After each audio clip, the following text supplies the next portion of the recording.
नमस्कार। आर के क्लास में आपका स्वागत है। हम लोग पढ़ रहे हैं विज्ञान और प्रौद्योगिकी भाग 1 कक्षा 10वीं, जिसमें चौथा चैप्टर पढ़ रहे हैं विद्युत धारा का प्रभाव। और आज इसमें हम लोग पढ़ने वाले हैं विद्युत धारा का चुंबकीय प्रभाव। तो आइए देखते हैं विद्युत धारा का चुंबकीय प्रभाव।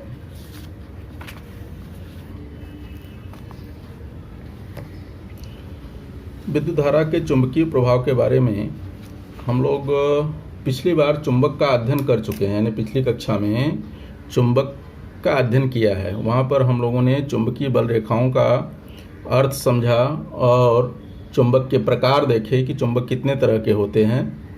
और यहाँ पर विद्युत धारा और चुंबकीय क्षेत्र का आपस में क्या संबंध होता है उसको यहाँ पर देखेंगे।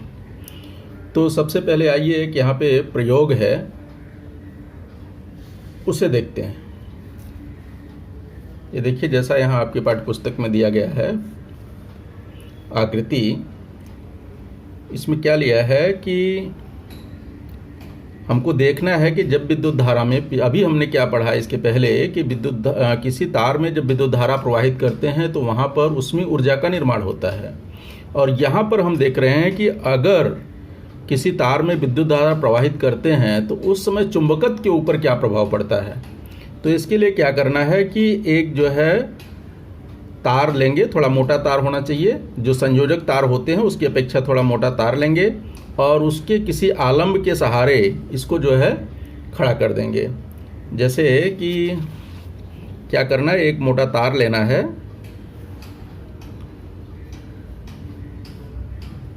मोटा तार लेकर के इसको किसी आलम्ब के सहारे जो है यहाँ पर रख दिया, ठीक है। और बाद में इसका संबंध जो है ले जा करके इधर संयोजक तार द्वारा बैटरी से कर दिया, ठीक है। और बीच में कहीं जो है की लगा दिया, प्लग की, और इसको ज्वाइन कर दिया। यहाँ पे है प्लस माइनस। इसके बीच में क्या किया, एक चुंबकीय सुई रख दिया गया।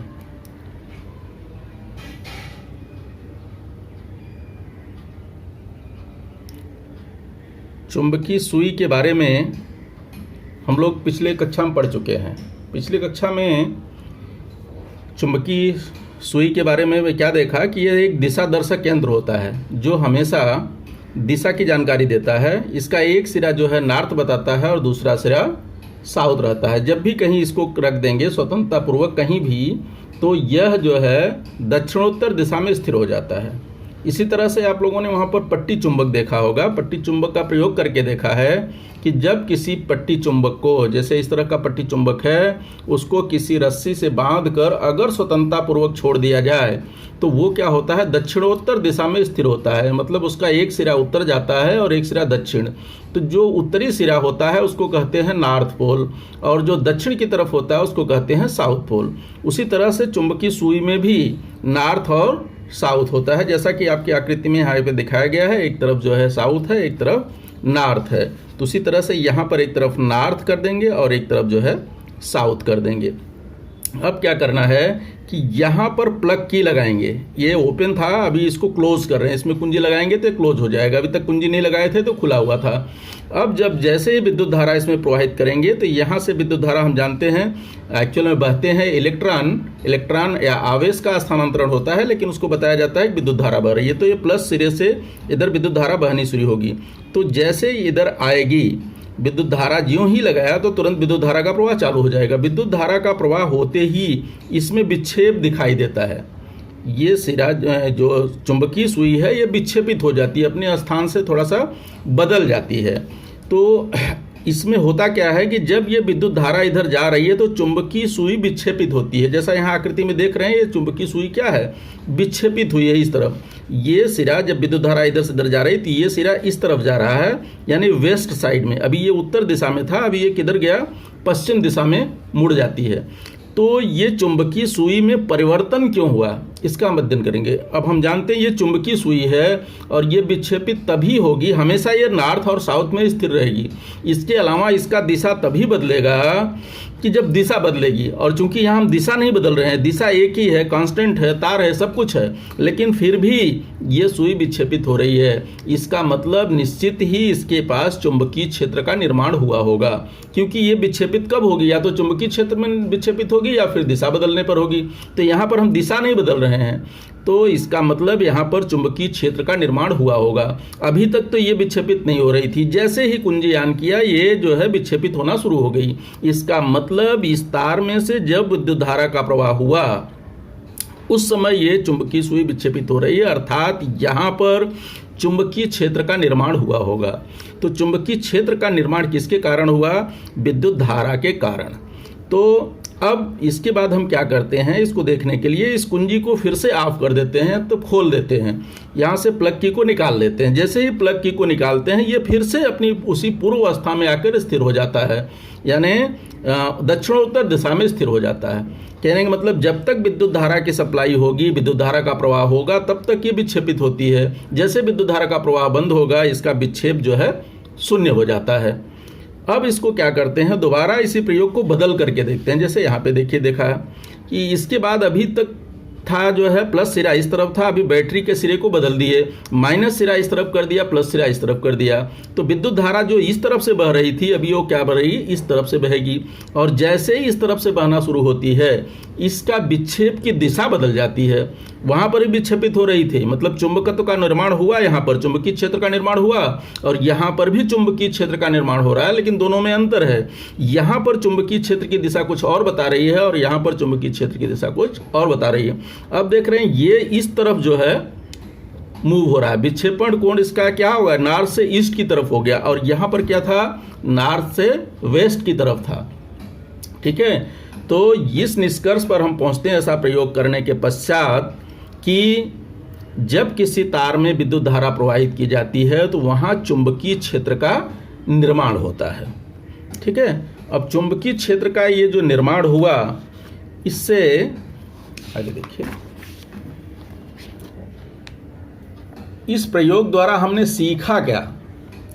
तो प्रयोग द्वारा हमको ये पता चला कि जब किसी तार में विद्युत धारा प्रवाहित करते हैं तो वहाँ पर चुंबकीय प्रभाव दिखाई देता है, और चुंबकीय प्रभाव जो है वो कौन सी दिशा में विक्षेपित होता है? अगर विद्युत धारा की दिशा जब बदल देते हैं तो चुंबकीय क्षेत्र की दिशा भी क्या हो रही है, बदल जाती है। अब जैसे ये तार है तो यहाँ पर विद्युत धारा इस तरफ से जब इस तरफ जा रही है तो उसका विक्षेप किधर हुआ, इस तरफ हुआ, यानी वहाँ पर जो चुंबकीय बल रेखाएं बनी वो कहाँ बनी हुई, इस तार के चारों तरफ चुंबकीय बल रेखाएं बन जाएंगी, और विद्युत धारा इस तरफ से इस तरफ जा रही है, यानी इधर प्लस है इधर माइनस है। ऐसा दिखाते हैं, मान लो ये साइड प्लस है और ये आगे माइनस है, तो इस तरफ से जब विद्युत धारा बह रही है तो इसका विक्षेप किधर हो रहा है, सुई का इधर, यानी चुंबकीय बल रेखाएं इसके इस तरफ से ऐसे ऐसे आ रही हैं। ठीक है, और जैसे ही इसकी विद्युत धारा की दिशा बदली किया गया, इस तरफ ला गया, यानी प्लस इस साइड हो गया और माइनस इस साइड हुआ, तो चुंबकीय क्षेत्र की दिशा यहाँ भी होगी, इसके चारों ओर चुंबकीय क्षेत्र निर्मित हो रहा है, लेकिन उसकी दिशा क्या हो जाएगी फिर? अभी तक ये जब इस तरफ से इस तरफ जा रहा था चुंबकीय बल रेखाएं ऐसा जा रही थी, यानी इसके अंदर से होती हुई ऐसा आ रही थी, और अभी क्या होगा कि ये चुंबकीय बल रेखाएं जब इधर आ गई तो ये इस तरह से करंट जाएगी, विद्युत चुंबकीय क्षेत्र की दिशा जो है ऐसा होगी, इसकी चारों तरफ हो जाएगी, निर्मित होगी। ठीक है, तो यहाँ पर हमने देखा कि विद्युत धारा प्रवाहित करने पर चुंबकीय क्षेत्र का निर्माण होता है, और उसके चारों ओर चुंबकीय क्षेत्र जो बनता है उसके किसी भी बिंदु पर कहीं भी, जैसे इसके चारों ओर निर्मित हो रहा है, अगर यहाँ निकालें तो उसकी दिशा क्या होगी, ये इस चालक तार के लंबवत होती है। दूसरा, इस चुंबकीय प्रभाव को बताने वाले वैज्ञानिक थे हांस क्रिश्चियन ओरस्टेड। इन्होंने सन 1820 में ये प्रयोग किया था। अपने प्रयोग के दौरान देखा कि एक चुंबकीय सुई रखा और चुंबकीय सुई में उन्होंने विक्षेप देखा, तो अपने प्रयोग के दौरान जो है ये बताया कि विद्युत धारा का और चुंबकत्व का आपस में संबंध होता है। अब इसके बाद इसमें और क्या क्या दिखाई देता है कि चुंबकीय सुई का विक्षेप, जैसे जैसे विद्युत धारा बढ़ाएंगे, विद्युत धारा का मान बढ़ाएंगे यदि इसमें, तो चुंबकीय सुई का विक्षेप बढ़ जाता है, मतलब तीव्रता बढ़ती है। विक्षेप बढ़ रहा है, इसका मतलब चुंबकीय क्षेत्र की तीव्रता बढ़ रही है। तो चुंबकीय क्षेत्र की तीव्रता किसके ऊपर निर्भर कर रही है? विद्युत धारा के प्रभाव के ऊपर। यदि विद्युत धारा ज़्यादा प्रवाहित करते हैं, यानी ज़्यादा वोल्टेज यहाँ पर अप्लाई करते हैं, जो अपना फिगर था वहाँ पर वोल्टेज अगर बढ़ा देते हैं तो ज़्यादा मात्रा में विद्युत धारा प्रवाहित होगी। जब ज़्यादा मात्रा में विद्युत धारा प्रवाहित होती है तो उस समय चुंबकीय क्षेत्र की तीव्रता बढ़ जाती है। यानी चुंबकीय क्षेत्र की तीव्रता निर्भर होती है विद्युत धारा के ऊपर।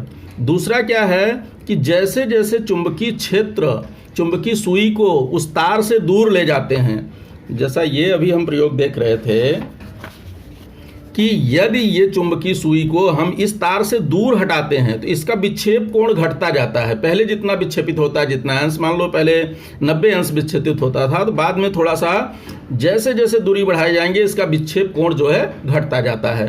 तो कहने का मतलब ये जो चुंबकीय क्षेत्र इस तार के चारों तरफ निर्मित हो रहा है वो किस पर निर्भर होता है? चुंबकीय क्षेत्र की तीव्रता एक तो चालक के बिंदु से चालक पर स्थित बिंदु और वहाँ पर जो चुंबकीय सुई है उसकी दूरी पर निर्भर करता है। जैसे जैसे दूरी बढ़ाते जाएंगे वैसे वैसे चुंबकीय क्षेत्र की तीव्रता घटती जाती है। दूसरा, ये बढ़ती कब है? जब विद्युत धारा का मान बढ़ाएंगे, यानी वोल्टेज यहाँ ज़्यादा बढ़ाएंगे तो विद्युत धारा ज़्यादा बहेगी और चुंबकीय क्षेत्र की तीव्रता बढ़ती जाएगी। ठीक है, तो ये इस नियम को किसने बनाया? वैज्ञानिक हांस केल्सियन ओरस्टेड ने। इसी तरह से विद्युत धारा और चुंबकीय प्रभाव का अध्ययन करने वाले यंत्रों को हम आगे देखेंगे, जैसे विद्युत चलित्र है यानी विद्युत मोटर है, विद्युत जनरेटर है, ये सब समझने वाले हैं। देखते होंगे अपने घरों में, जैसा कि पंखा चल रहा होता है तो पंखे के अंदर भी मोटर लगा हुआ होता है। मिक्सर देख रहे हैं, उसमें भी मोटर है। तमाम जो है कार्य मोटर द्वारा संचालित होते हैं। तो उसका कर्मकरण हम आगे देखेंगे जो कि चुंबक पर ही आधारित होता है। अब आइए एक दूसरे प्रयोग के बारे में थोड़ा देख लेते हैं। अभी उसी प्रयोग को समझने के लिए देखिए, एक ये फिगर दिया है यहाँ पर। ये मोटा तार है, मोटे तार को एक गत्ता ले लीजिए, गत्ते का टुकड़ा, उसके अंदर एक होल बना दीजिए, उसमें से आर पार जाता हुआ फिर इसको जो है यहाँ से जोड़ देंगे। जैसा कि यहाँ पर सर्किट दिखाया गया, ये बैटरी है, यहाँ पर एक प्लग कुंजी लगा दिया गया है, यहाँ पर एमीटर है विद्युत धारा का मापन करने के लिए, यहाँ पर चल प्रतिरोध है यानी रियोस्टेट लगाया गया है, जिसकी वजह से प्रतिरोध को घटा बढ़ा सकते हैं। जब प्रतिरोध घटाएं बढ़ाएंगे तो विद्युत धारा का मान घटेगा और बढ़ेगा, घटाने बढ़ाने के लिए है। और यहाँ पर एक दिक्सूची लगा दिया गया है। अब ये देख रहे हैं कि जब इसमें विद्युत धारा प्रवाहित करते हैं तो ये जो चुंबकीय सुई है उसको कहीं भी रखा जाए तो वो निश्चित दिशा में स्थिर रहती है। अगर इसकी पहले कैसा था कि अगर यहाँ पे विद्युत धारा नहीं प्रवाहित करेंगे तो इसको जहाँ रखेंगे हमेशा दक्षिणोत्तर दिशा में ही स्थिर रहेगी, यानी इसकी दिशा बदलेंगे तो तुरंत वो दक्षिणोत्तर दिशा में जाके स्थिर हो जाती है। लेकिन इस कंडीशन में यदि विद्युत धारा प्रवाहित कर रहे हैं तो इस चुंबकीय सुई को कहीं भी रखिए तो उसकी एक निश्चित दिशा में ही स्थिर रहती है, उसका दिशा परिवर्तन नहीं होता है। तो उसको क्या कहने का मतलब है कि जब यहाँ पर विद्युत धारा प्रवाहित की जाती है, ये थोड़ा मोटा तार होना चाहिए, विद्युत धारा प्रवाहित करेंगे तो इसके चारों ओर, जैसा भी हमने पिछले में देखा वही चीज़ यहाँ पर भी है, इसके चारों ओर विद्युत धारा का जो है निर्माण होता है। यही चीज़ है जो समझो ये गत्ता है, अगर यहाँ पे होल करके इसको नीचे तार को इस तरह से यहाँ पे होल करके अगर इसको तार को सीधा किया जाए तो उसमें क्या होगा, विद्युत धारा प्रवाहित करने पर उस तार के चारों तरफ चुंबकीय क्षेत्र का निर्माण होगा। उसको प्रयोग द्वारा देख सकते हैं इस ढंग से कि यदि ये गत्ते का टुकड़ा है उसमें समझो ये तार दिखाई दिया है, इस पे लोहे का बुरादा बिछा दो। लोहे का बुरादा बिछाने के बाद वो जो गत्ता है विद्युत धारा प्रवाहित करेंगे और उस पर बुरादे बिछा देंगे और धीरे से उसको पुश करेंगे तो ये क्या होती है कि जो बुरादे हैं लोहे के कण के वो सब इस रूप में जो है जो चारों तरफ बिखरे हुए होते हैं एक वृत्ताकार पथ में जो है दिखाई देने लगते हैं। तो इससे स्पष्ट होता है कि जो चुंबकीय बल रेखाएं बनती हैं वो वृत्ताकार पथ की तरह दिखाई देती हैं और उनका केंद्र एक ही होता है, तो समकेंद्रीय होती हैं। यहाँ से समझो वो इसका सेंटर जो है यहाँ पे होगा जहाँ पे तार है, और उसके चारों ओर, जैसा इस फिगर में भी दिख रहा है, यहाँ पर इसके चारों ओर चुंबकीय बल रेखाएं बनती हैं। तो ये एक्चुअल फिगर है, यहाँ पे तार के अपने लोहे के बुरादे हैं, वो चारों तरफ जो है फैले हुए हैं, क्योंकि इस तार में चुंबकत्व का निर्माण होता है। जब हम जानते हैं कि तार में विद्युत धारा प्रवाहित करेंगे तो चुंबकीय बल रेखाएं बनेगी, और यहाँ पर लोहे के बुरादे हैं। लोहे क्या होते हैं, चुंबक की तरफ आकर्षित होते हैं, लेकिन यहाँ पर चुंबकीय क्षेत्र निर्मित हो रहा है, तो इसलिए वो ये वृत्ताकार पथ पर दिखाई देने लगते हैं, और उनका केंद्र एक ही होता है। अब यहाँ पर भी विद्युत धारा का प्रभाव बढ़ा करके देखते हैं। जब ये विद्युत धारा का प्रभाव बढ़ाते घटाते हैं तो ये इसका जो वृत्ताकार पथ है वो और स्ट्रांग हो जाता है, और कम करते हैं तो गोला जो है उसका कम बनता है। और ये जो वृत्ताकार पथ बन रहा है, ये वृत्ताकार पथ जो है जैसे जैसे दूर बढ़ते जाते हैं तो इनके बीच जो है विरल रेखाएं होती जाती हैं। जैसे यहाँ पे देखा, पहले ये जो है नज़दीक नज़दीक रहेंगे, जैसे जैसे दूरी बढ़ती जाती है इनकी, तो ये रेखाएं जो है विरल होती जाती हैं। तो जब किसी तार में विद्युत धारा प्रवाहित करते हैं, पहला दूसरा प्रयोग दोनों सेम ही था, ये थोड़ा उसमें डायरेक्ट चुंबकीय सुई के सहारे था, ये किसमें है कि लोहे के बुरादे के लिए है। जब लोहे का बुरादा फैला देंगे, कोई पुट्ठा छोटा सा लिए, और उसको जैसे ये है इसी पर बुरादे फैलाया है, उसमें तार ऊपर से है, जैसे ही इसको पुश करेंगे हाथ से या कैसे भी धीरे धीरे पुश करेंगे तो ये हिलेगा, तो यहाँ पर जो बिखरे हुए बुरादे रहेंगे वो वृत्ताकार पथ पर हो जाएंगे। ऐसा दिखेगा कि जैसे एक वृत्त का, एक नहीं कई वृत्त, समकेंद्रीय वृत्तों का निर्माण होगा। और चुंबकीय क्षेत्र की तीव्रता के बारे में जैसा कि हमने पीछे बताया वही सब दिया है यहाँ पर। सरल विद्युत चालक तार में प्रवाहित होने वाली विद्युत धारा के कारण चुंबकीय क्षेत्र उसके तार के चारों ओर निर्मित होता है। विद्युत धारा परिवर्तित न करके यदि चुंबकीय दूर ले जाते हैं तो चुंबकीय क्षेत्र कम हो जाता है, नज़दीक लाते हैं तो चुंबकीय क्षेत्र बढ़ता जाता है। और चुंबकीय बल रेखाएं समकेंद्रीय वृत्त के तार के पास से दूर जाते समय विरल होते हैं, जैसे जैसे उनको दूर ले जाते हैं वो विरल हो जाते हैं। यानी तार में विद्युत धारा प्रवाहित करते हैं तो चुंबकीय क्षेत्र की तीव्रता बढ़ती जाती है। तो कहने का मतलब कि यदि किसी तार में विद्युत धारा प्रवाहित करेंगे तो उस तार के चारों ओर चुंबकीय क्षेत्र का निर्माण होता है। चुंबकीय क्षेत्र की तीव्रता प्रवाहित विद्युत धारा के ऊपर निर्भर होती है तथा उस तार से दूरी पर निर्भर करती है कि जितनी दूरी तक जाएंगे वैसे वैसे विद्युत धारा का प्रभाव, चुंबकीय क्षेत्र की तीव्रता घटती जाएगी। अब आते हैं इसी पर आधारित एक दाहिने हाथ का नियम देख लेते हैं, राइट हैंड रूल। ये देखिए दाहिने हाथ के अंगूठे का नियम। दाहिने हाथ के अंगूठे का नियम क्या है कि यदि किसी चालक को, मान लो ये हमारे हाथ में चालक है, ये चालक है, इसको दाहिने हाथ से इस प्रकार पकड़ें कि ये अंगूठा जो है इधर चालक की तरफ दर्शाता रहे, तो अंगूठा क्या करेगा, ये विद्युत धारा की दिशा दर्शाता है। तो ये लिपटी हुई अंगुलियां जो है वो क्या दर्शा रही हैं, ये चुंबकीय क्षेत्र की दिशा दर्शाती हैं। इस आकृति से भी समझ सकते हैं। देखिए जैसा ये हाथ है, ये हाथ को इस तरह से, दाहिना हाथ है, दाहिने हाथ को इस तरह से पकड़ें कि अंगूठा किधर है, ऊपर को उठा हुआ है, और यह इसी तरह विद्युत धारा भी जा रही है। तो ये विद्युत धारा का अंगूठा क्या शो कर रहा है, विद्युत धारा की दिशा, और ये लपटी हुई अंगुलियां, जो अंगुलियां इससे लिपटी हैं, ये क्या दिखा रही हैं, चुंबकीय क्षेत्र की दिशा। ऐसा चुंबकीय क्षेत्र की दिशा होती है, ठीक है। दाहिने हाथ से पकड़ने पर ऐसा पता कर सकते हैं कि विद्युत धारा की दिशा क्या है। जैसे उस तार में भी हमने देखा कि विद्युत धारा इस तरह प्रवाहित हो रही, तो हमने बताया कि उसका करंट कैसा जा रहा था कि नीचे से ऊपर या ऊपर से नीचे, जो भी है उसके हिसाब देख सकते हैं। ये धारा इस तरफ जा रही है तो इसका मतलब हमारा कंडीशन कैसा हो जाएगा, इस तरह से हो जाएगा। तो अब लिपटी हुई अंगुलियां किधर है, नीचे की तरफ आ रही हैं, इस तरफ से, तो करंट की दिशा जो है इसके चारों ओर से हो जाएगी, ऐसा ऐसा चुंबकीय क्षेत्र की दिशा, ठीक है। दाहिने हाथ का नियम आपको समझ में आ गया होगा अच्छी तरह कि यदि चालक को हम इस प्रकार पकड़ें कि अंगूठा बाहर की ओर निकला हो और अंगुलियां चालक को घेर लें इस तरह से, तो अंगूठा विद्युत धारा की दिशा और लिपटी हुई अंगुलियां चुंबकीय क्षेत्र की दिशा दर्शाती हैं, ऐसा लिख सकते हैं। फिर से एक बार देख लीजिए, यदि चालक को इस प्रकार पकड़ें कि अंगूठा बाहर की ओर निकला हो और अंगुलियां चालक से लिपटी हुई हों, तो अंगूठा विद्युत धारा की दिशा और लिपटी हुई अंगुलियां चुंबकीय क्षेत्र की दिशा दर्शाती हैं।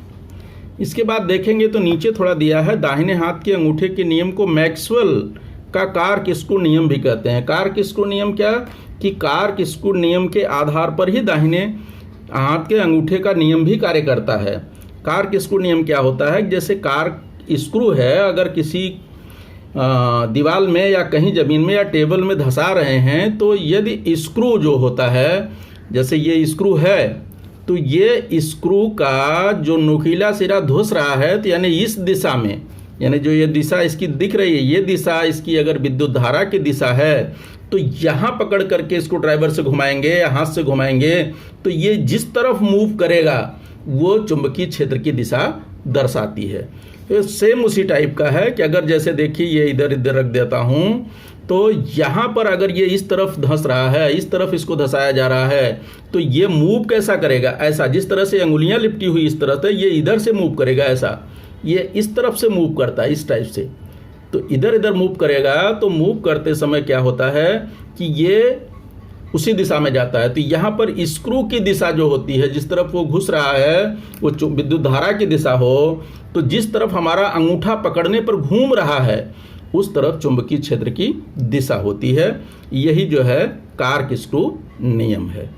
तो आशा करता हूँ आप लोगों को समझ में आया होगा।